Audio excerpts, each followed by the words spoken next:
This has been fantastic for me, and a lot of people who've spoken so far are local, so you'd be thinking, they didn't make much of an effort. Maybe you've got just the bus, some of you might have walked. That's how dedicated you are to punk rock. But we've increased the air miles for the event with this panel. So we've Tara MacLean from Canada, and I can't describe adequately how moved I was by Tara's autobiography. I read every single autobiography of anyone who was a musician of any stage, and someone in Canada recommended Tara's book, and I found it a staggering, a very moving. There's incredible darkness in the book. I wouldn't recommend it to everyone, but it's written with a lightness of touch that to me reminded me of Patti Smith or Carly Simon's autobiography, if anyone gets a chance to read that one. Incredibly moving. I lived in Canada, and I was kind of aware of Tara when you were starting your career, but then I went on, and I thought you were all right. I feel it's an honest festival, but I'm now absolutely captivated by the kind of music you make and that you do. And to me, you're one of these artists who has grown into your talent and what you have to say. So I'd love to see that career arc. And it just seemed to make sense to have Tara MacLean from Canada on at the same time as Paul Charles, who's one of the people that I admire the most in the music industry, who's got so much integrity, and the history of punk in Ireland is completely different without Paul Charles. So I think that needs to be addressed and seen. And I've spoken on the phone to Paul for a lengthy interview that I did for a journal that then I got to do one with John Fleming as well. And I felt like I was cheating on people, because it was just me talking to Paul and getting a bit of his story and thinking, I didn't know that, didn't know that, didn't know that. And because he's got this northern vibe. He just didn't get there. Yeah, that could have been the whole panel. Like, he doesn't keep banging on about how great he was. Like, if I was as great as this, you'd all know. Like, I'd stop me on the street, you know what I did. But very, very contained. So we'll see now how the panel goes. So it just made sense to have these two individuals together. And it's a music book and fanzine. Tara has stayed in Ireland a little bit longer to do this, so that means a lot to us. And you're going to sing. Would you sing now to start this panel? Sure. Okay, so give it up, Tara.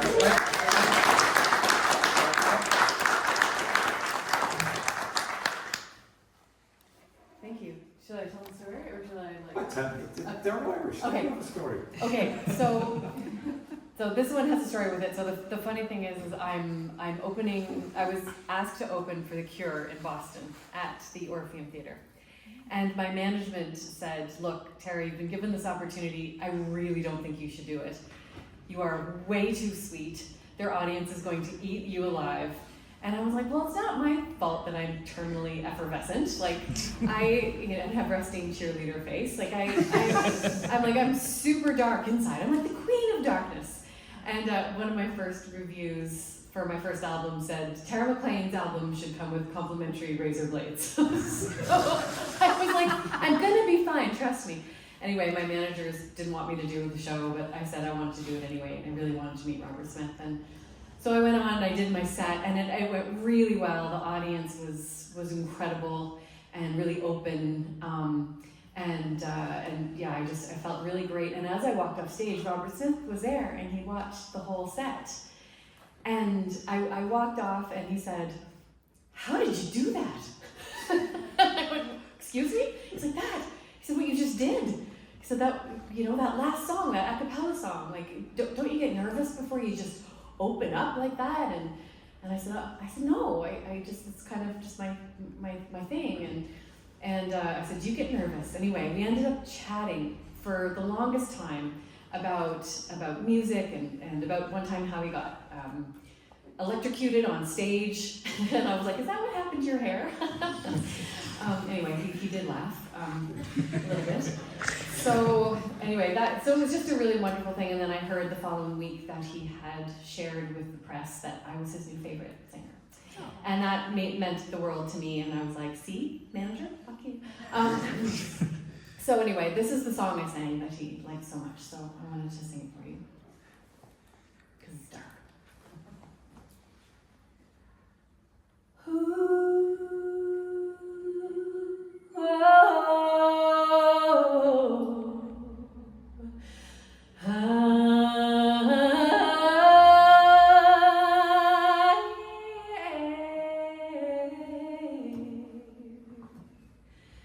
Say the words, break my heart, touch my lips with your fingers and push them apart. Put your hands in my hair and pull me down. Well, you're nothing but a stranger to me now, 'cause I'm long past feeling, and I'm too far gone, staring at the ceiling. I know silence better than anyone.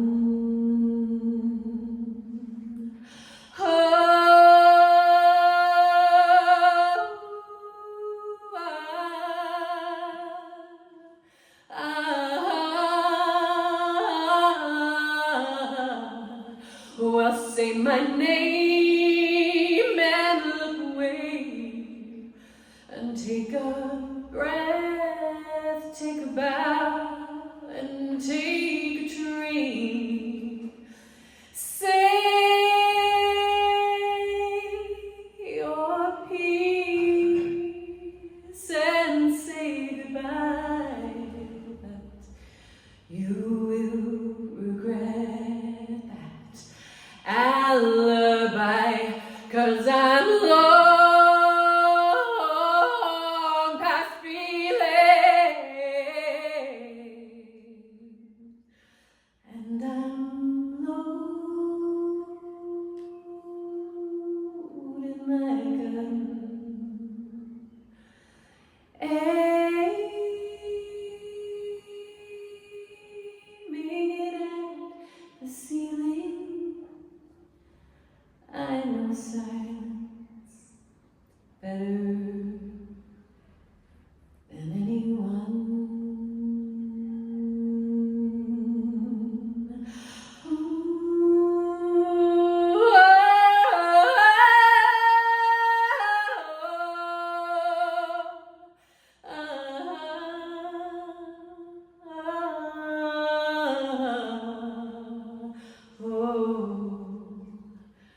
Break my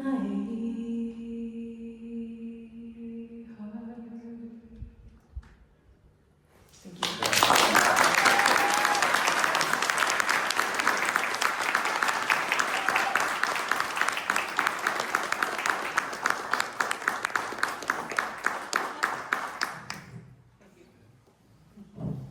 Yeah, does anyone else want to sing a song? Oh, I dare you.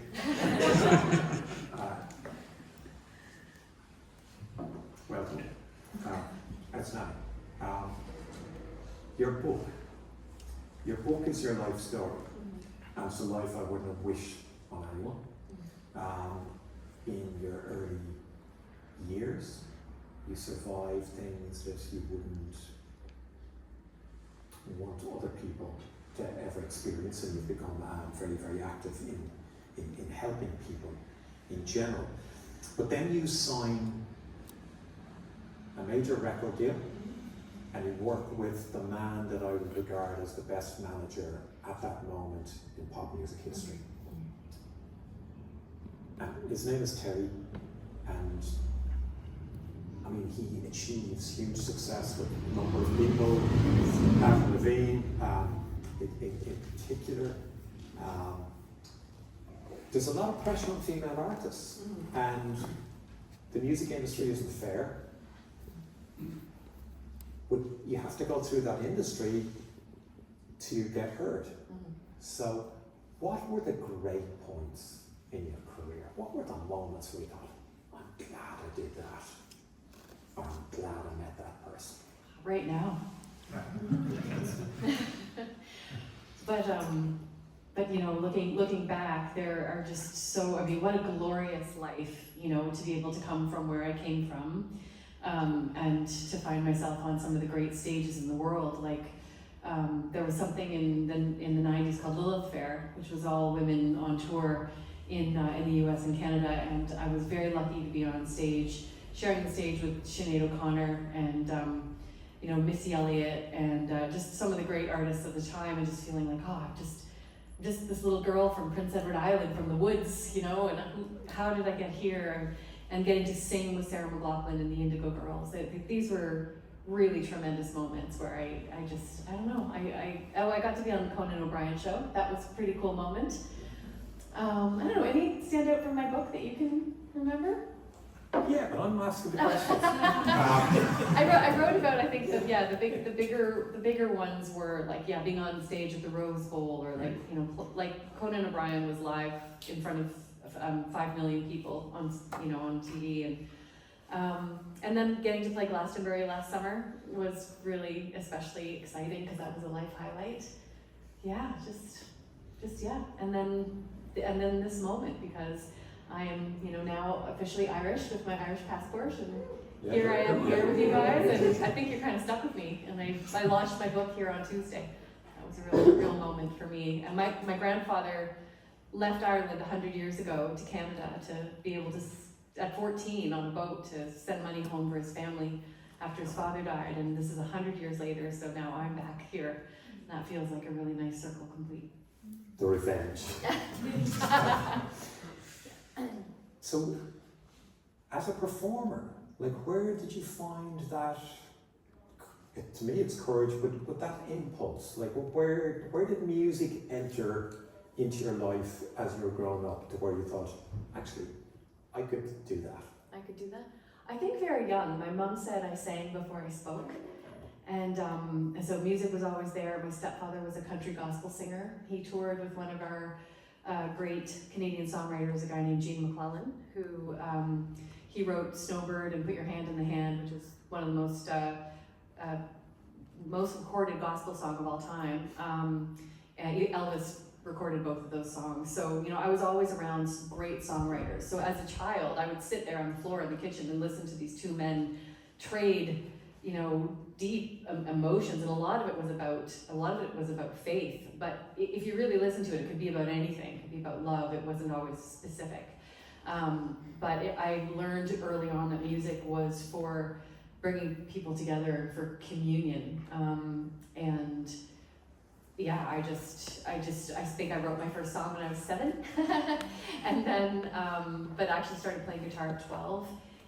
But I was 9 years old when I was on a stage on Prince Edward Island, and I found myself, it was like this country fair, and my father had left, and there was a lot of violence, a lot of drug addiction, a lot of extremist religion in my past, and here I was 9 years old, and this band got me to sing You Light Up My Life, and I remember being on that stage, and it was the first time having a band behind me, and there's this field full of people, and I remember just my hands raising up beside me while I was singing, and I remember feeling like I was actually kind of inside out, And I felt like I wasn't separate. I was like singing all my pain and all of my longing, everything inside me. I was just singing it to the people, and it was all resonating, and it was really trippy. Like it was almost psychedelic at remembering this moment, and that I could just completely disappear,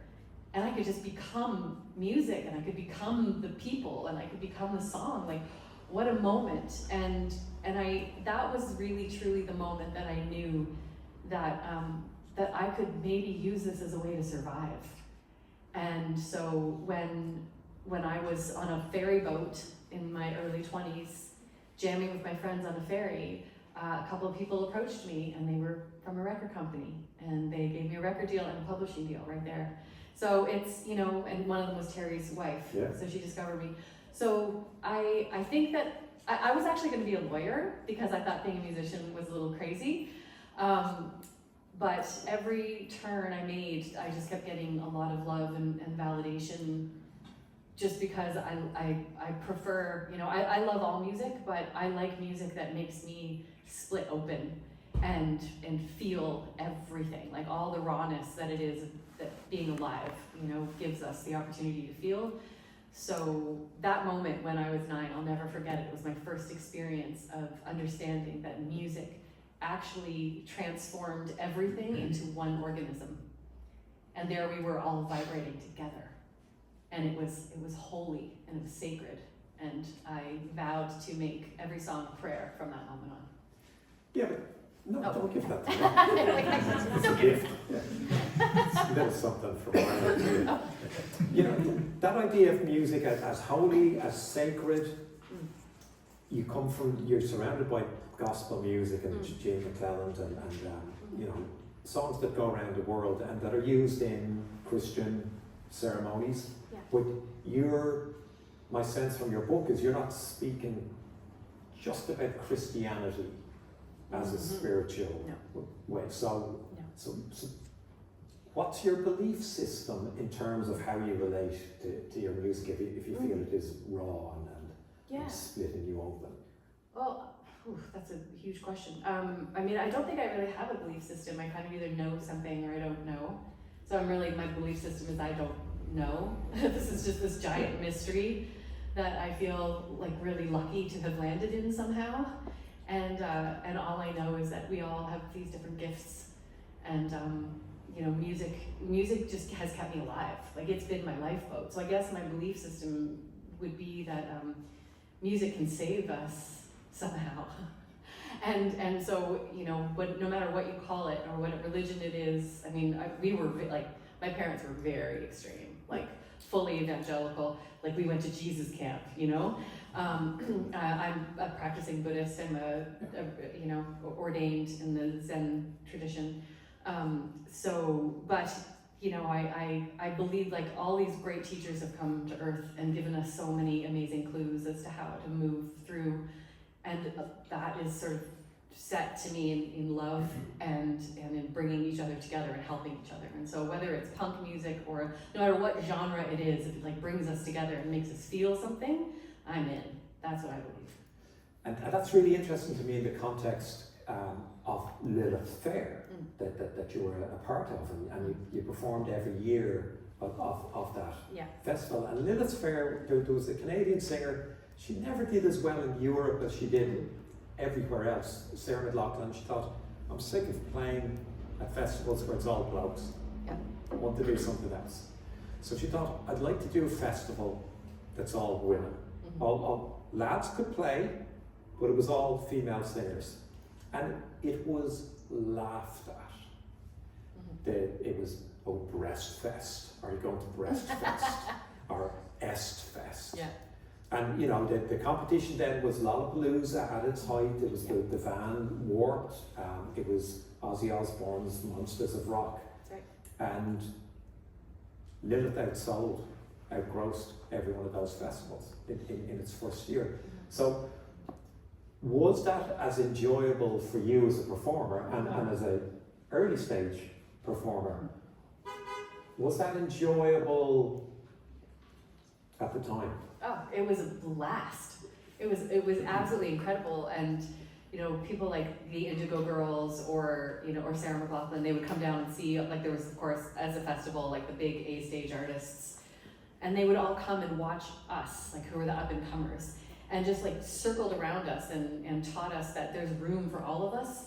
There isn't a finite amount of space for women artists, and really taught me how to, support other women, and it was a great time. Like I got to sing with the Dixie Chicks, and they're called the Chicks now, but and there was one time Sheryl Crow was playing, and Prince decided to show up and guest, and so the people at Lilith were like, okay, well, sure, yeah, like if you want to come on the stage with Sheryl Crow, sure, let's do that. So Ani comes, and it just knocked everyone out of the park. I mean, it was just, people were freaking out.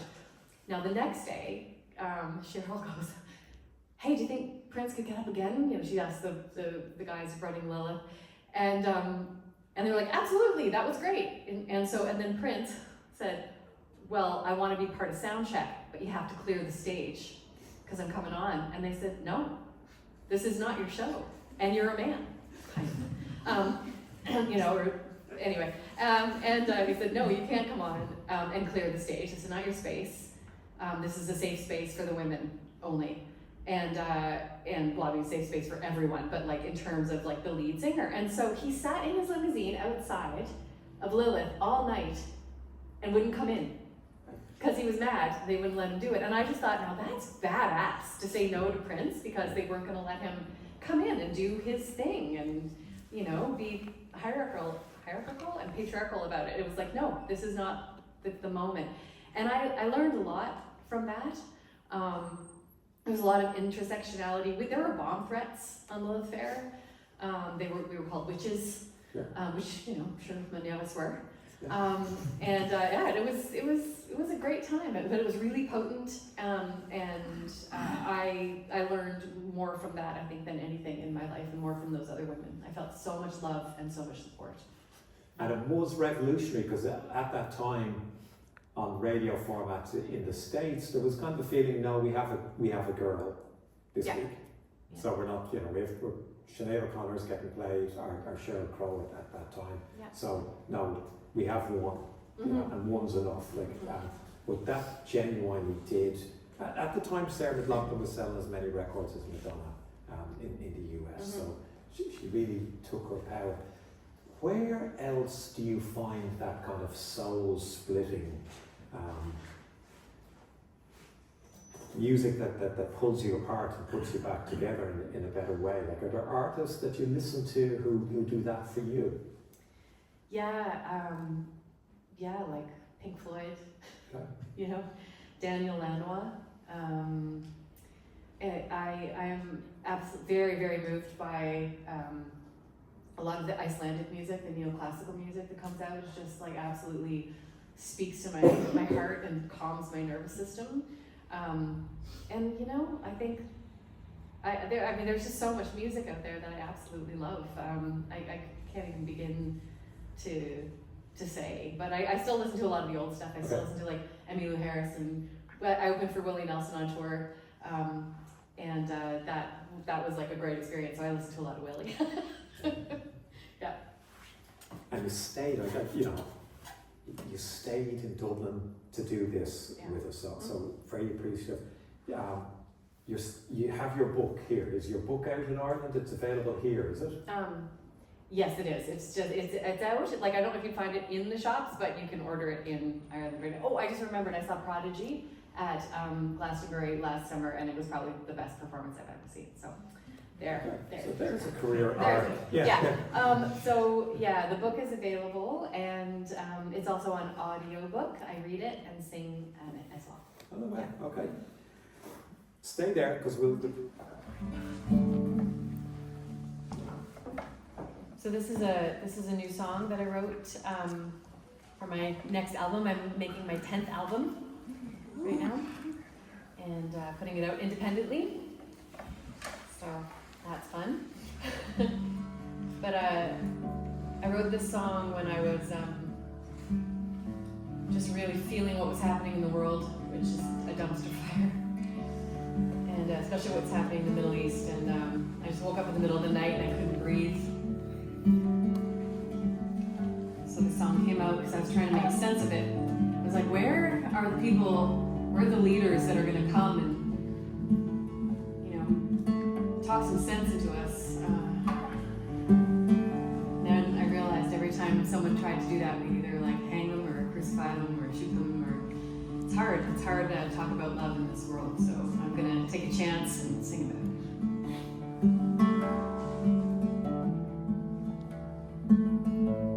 I walked with the devil so that I could learn of his plans.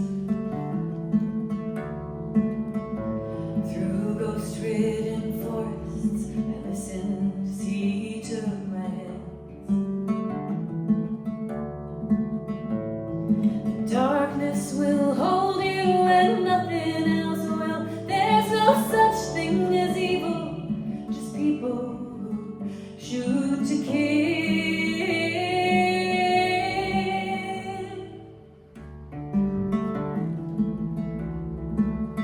Burning hand on my shoulder, he walked me right to the edge.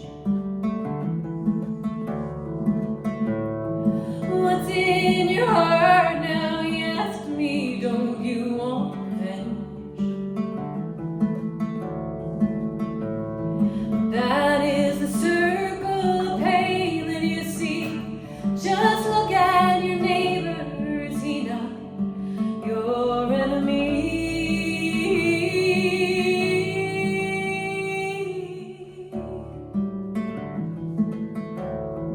Look what they took from you. There's nothing to give.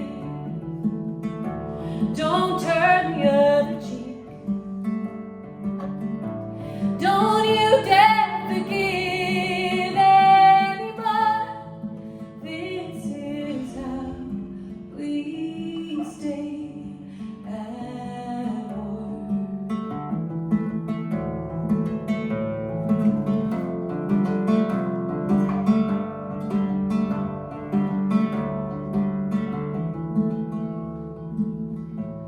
I don't talk to angels, they're just demons that have yet to fall. Reading a script from a book meant to control us all. And they talk of love, and we take it in, and we use it to hate, and we use it to stay in the circle of pain we are living.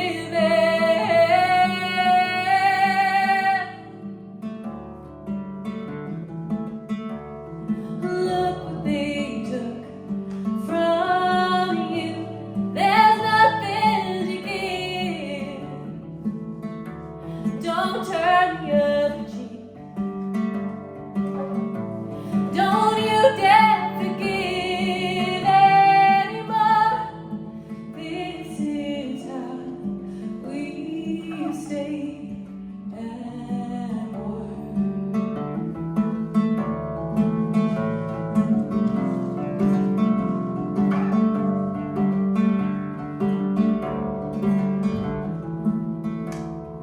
Now and then somebody comes and they speak of peace and they speak of love, and we make sure they speak no more.